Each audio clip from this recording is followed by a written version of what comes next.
Assalamualaikum warahmatullahi ta'ala wabarakatuh. Terima kasih kerana sudi mendengar dan menonton kisah-kisah seram dan mistik di YouTube channel ini. Diharap kisah-kisah yang kita kongsikan di sini kita boleh ambil iktibar dan pengajaran. Kisah-kisah ini juga ada yang kami ambil dari blog-blog tempatan atau kami ambil dari website-website yang lain. Baiklah, tanpa membuang masa lagi, jom kita mulakan.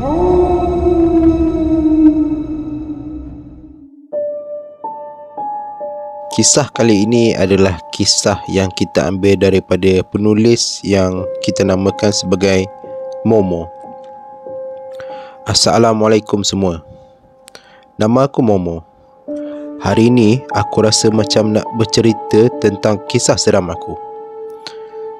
Cerita pertama. Cerita ini masa aku kecil dulu. Abah aku ni seorang polis. Kalau korang semua anak polis, mungkin korang akan tahu yang polis ini suka berpindah randah macam orang nomad. Maksudnya mereka berpindah randah mengikut situasi dan juga pekerjaan yang harus mereka ikuti. Okey, masa ni aku kecil lagi. Waktu tu umur aku dalam 7 tahun. Waktu ni aku kena demam panas. Masa itulah aku berkampung dekat hospital selama beberapa bulan disebabkan demam panas aku ni. Aku hanya sekolah 3 bulan je semasa darjah 1. Selebihnya aku terlantar di atas katil hospital. Mak abah aku macam tak sanggup tengok aku yang macam tu. Mereka ikhtiar aku berubat cara kampung. Kebetulan kawan ayah aku ni kenal dengan seseorang yang boleh ubatkan aku. Lepas dari perubatan kampung tu, alhamdulillah aku dah sembuh. Cuma masa tu berat badan aku memang agak teruk. Ditambah pula rambut aku gugur macam orang kena kanser. Dan juga pada ketika itu abah aku dapat posting jadi polis balai dekat sebuah kampung. So kita orang pun berpindah ke sana. Masa aku sampai ke balai tu, aku nampak suasana dia macam seram juga. Sebab belakang balai tu pokok dia kelapa sawit. Balai tu macam ada 3 rumah. Di tengah-tengah ada balai, kiri kanan rumah polis. Jadi sebelah lagi rumah tu adalah kosong, sebab tak ada siapa yang ikut posting. Jadi hanya kami sajalah yang berpindah di situ. Depan rumah aku ni ada pokok sawit yang sangat besar. Seketul je kat situ. Betul-betul depan parit kecil depan rumah aku. Nak dijadikan cerita, malam pertama aku dekat situ, aku ada dengar bunyi tapak kaki berjalan. Disebabkan rumah tu rumah kayu, jadi memang kuatlah sikit bunyi dia. Aku bangun tengok siapa yang berjalan. Waktu tu aku nampak satu bayang hitam. Dalam hati ni aku snuzon je lah, kukut abah aku pergi kencing ke apa. Tapi masa aku tengok tu, abah aku elok je tidur sebelah mak aku. Apalagi pucat lesi lah muka aku. Terus aku berselubung dalam selimut. Lepas dari itu, macam-macam aku nampak dekat rumah tu. Pukul 5 pagi, aku dah dengar bunyi orang mandi. Dia buka pintu lah, memasak lah, macam-macam lagi lah. Yang peliknya, cuma aku seorang yang dengar ataupun yang nampak. Orang lain tak adalah pula. Dekat kampung ni ada tempat mengaji. Jadi jalan nak pergi ke tempat mengaji tu, aku perlu pergi ke kawasan yang ada pokok besar. Di situ aku belajar mengaji dengan seorang makcik. Kebiasaannya waktu mengaji diadakan selepas maghrib. Jadi selesai saja solat maghrib, aku akan pergi mengaji. Masa balik mengaji tu, aku lalu dekat pokok yang besar tu. Tapi mata aku ni macam tertangkap satu benda yang besar dekat tepi pokok ni. Elok je dia tengok aku. Aku pun tengoklah balik. Rupa-rupanya cik gula-gula. Dah, aku apa lagi, terus cabut lari. Dengan rehal aku tinggal dekat situ. Nak dijadikan cerita, kalau aku masuk lomba lari ni, confirm aku dapat nombor 1. Sampai je depan rumah, aku dah tak nampak lagi makcik gula-gula tu. Aku pun melangkah masuk ke rumah. Aku tengok mak abah aku tak ada. Dan masa tu aku rasa letih sangat. Mungkin sebab aku lari laju gila ke waktu tu. So aku pun terlelap dekat kerusi. Dalam lelap aku tu, aku dengar orang sayup-sayup memanggil nama aku. Momo, Momo. Mataku pun perlahan-lahan terbuka dan aku nampak satu sosok badan yang berkain lusuh, rambutnya panjang dan melihat tepat dekat arah aku. Rapat sangat. Baunya, ya Allah, busuk sangat. Aku cuba untuk tutup mata aku dan aku dengar dia panggil nama aku berulang kali. Terus aku buka mata aku masih lagi nampak dia. Kali ini memang bertatap mata. Hidung pun sikit lagi nak bertemu. Aku apa lagi, bangun lari keluar dari rumah, cari mak dengan abah aku. Dengan tak pakai kasutnya, aku lari sampai mana aku pun tak pasti. Sedar-sedar aku berada dekat rumah seorang pakcik tua. Mak abah aku pun ada dekat sebelah aku. Pakcik tua tu cakap aku sebenarnya kena rasuk. Nampak macam aku tengah marah tengok itu. Lepas tu pakcik tu cakap mata aku ni hijab dah terbuka. Jadi pakcik tu kata yang dia mesti tutup mata aku untuk mengelakkan aku daripada melihat perkara-perkara yang tak sepatutnya. Aku mengangguk perlahan sebab aku rasa macam dah tak ada tenaga lagi nak cakap, sebab aku dah terlampau letih.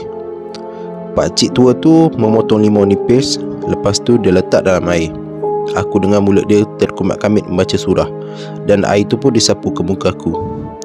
Lepas saja disapu ke muka aku, terus aku rasa macam ada tenaga balik. Balik tu abah aku cerita yang aku lari macam orang gila sampai ke surau. Lepas tu orang surau tanya aku duk menjerit-jerit, cakap ada hantu kejar, sambil aku memaki-maki dalam bahasa yang pelik-pelik. Dan selepas dari itu aku dah tak nampak apa-apa dan dengar apa-apa lagi dekat rumah tu. Dan abah aku juga dapat posting ke tempat yang lain. Okey, yang ini pula ada cerita kedua daripada Momo. Kisah ini berlaku semasa aku belajar dekat sebuah kolej dekat KL. Hostel yang kami dapat teramatlah dekat dengan kolej tu. Tapi masa hari pertama lagi, ada ura-ura yang mengatakan hostel kita orang ni begitu angker. Aku pula malas nak layan sebab hostel tu cantik. Lagipun hostel tu jenis apartmen and ada swimming pool. Tambahan pula aku ni memang jenis suka berenang-renang, walaupun cuma pandai terapungkan badan je. Kita orang dapat di tingkat yang agak tinggi lah, iaitu di tingkat 15. Dan kami juga stay dengan senior-senior yang berada dekat situ. Pada mulanya semua okey. Aku pula jenis suka lepak dekat beranda, sebab beranda yang aku selalu lepak ni menghadap swimming pool. Syok layan lagu masa tu, sedar-sedar dah 3 pagi. Masa aku nak tutup laptop and nak kemas-kemas barang aku pun tertengoklah ke bawah dan aku ternampak seorang budak kecil yang berjalan-jalan di tepi swimming pool. Aku pelik, takkan mak bapak dia bagi dia main dekat situ? Dahlah situ kolamnya dalam. Lepas tu aku tengok jam dekat laptop aku, dah 3 pagi. Hati aku dah rasa tak sedap. Terus aku lari, ambil laptop aku, masuk ke bilik. Dalam hati aku, mata aku ni dah terbuka balik ke hijabnya. Ada satu hari tu, biasalah student nak lepas tension, kami baru balik karaoke pada pukul 1 pagi. Jadi aku dengan kawan aku 2 orang ni naiklah lift ke rumah. Sampai je ke tingkat 13, tiba-tiba pintu lift aku tu terbuka. Yang pelik, kita orang tak tekan pun button 13, tapi pintu terbuka je dekat situ. Sedar je perkara tu terjadi, aku cepat-cepatlah tutup pintu lift tu. Dan masa itulah lift tu cakap full dan tak boleh tutup pintu. Padahal kami bertiga je dalam lift tu. Tekan punya tekan sampai member aku siap baca ayat kursi. Lidah aku dengan otak aku jam sekejap, dan aku hanya cuma mampu melaung Allahu Akbar kuat-kuat. Dan akhirnya pintu lift tu boleh tutup. Kami cepat-cepat naik ke tingkat kita orang, iaitu ke tingkat 15. Cepat-cepat kita orang keluar, dan korang pun nak tahu apa yang terjadi. dekat pintu lift tu, dia masih lagi berkata full dan full. Dan pintu tu masih lagi tak tutup. Kelang kabut kawan aku cari kunci pintu nak buka pintu rumah. Lepas tu kita orang serik nak keluar balik pagi. Kalau keluar pun kita orang akan balik lepas subuh. Pernah ada satu hari tu, ada senior kita orang ni demam. Jadi kita orang ni bergila-gila lah jaga dia, sebab dia ni senior yang baik sangat. Sampailah aku yang jaga, tiba-tiba senior aku ni tiba-tiba ketawa. Aku tanyalah, kenapa ketawa kak? Akak okey ke? Seusai je dia mendengar soalan aku tu, terus dia turun dari katil dan jalan pergi ke ruang tamu. Oh, lupa pula, masa tu lepas maghrib. Masa dia jalan ke ruang tamu tu, dia cakap dekat aku dia nak menari. Terus dia menari tarian orang lama, meliuk-liuk, melentuk-lentuk badan dia menari. Dah lah menari, lepas tu ketawa ngilai pula. Aku ni memang pucat gila lah, sampai tergamam tak tahu nak buat apa. Sebab masa tu aku dengan kawan aku je dekat rumah. Yang kawan aku ni pula boleh pula on call dengan boyfriend dia dekat bilik. So aku je lain seorang-seorang kat situ. Last option, aku pun lari ke bilik, kunci pintu. Kakak sini tu nampak aku lari, jadi dia pun kejar aku sampai ke pintu. Tapi aku sempat nak tutup pintu tu. Yang kawan aku dalam bilik tu terpinga-pinga, kenapa aku tutup pintu. Aku cakap, weh, kat sini tu kena rasuk, cepat call warden, call warden. Kawan aku call warden, minta suruh dia datang bawa sekali kunci, sebab kita orang time tu dah takut sangat nak buka pintu. Yang kakak sini tu boleh pula diketuk pintu bilik kita orang sambil cakap, Momo, bukalah pintu, bukalah, akak nak sembang. Tapi kita orang diam je. Masa kita orang diam tu, akak sini tu dia ketuk pintu kuat-kuat, macam nak roboh kunci kita punya pintu. Oh, tak nak buka ya? Okey, jangan sampai akak masih ikut tingkap. Nah, ya korang nanti mengilai-ngilai kakak tu. Kawan aku bila dengar je kakak tu cakap macam tu, terus dia pergi tingkap, tutup dengan lansir-lansir sekali. Ketawa tu makin lama makin kuat kita orang dengar. Dalam masa 20 minit baru kita orang sedar warden baru sampai dengan ustaz. Aku dengar warden memanggil-manggil nama kita orang, tapi kita orang cuma diam je. Aku suruh kawan aku call warden tu, and warden tu cakap, apa sat korang tak jawab masa dia call?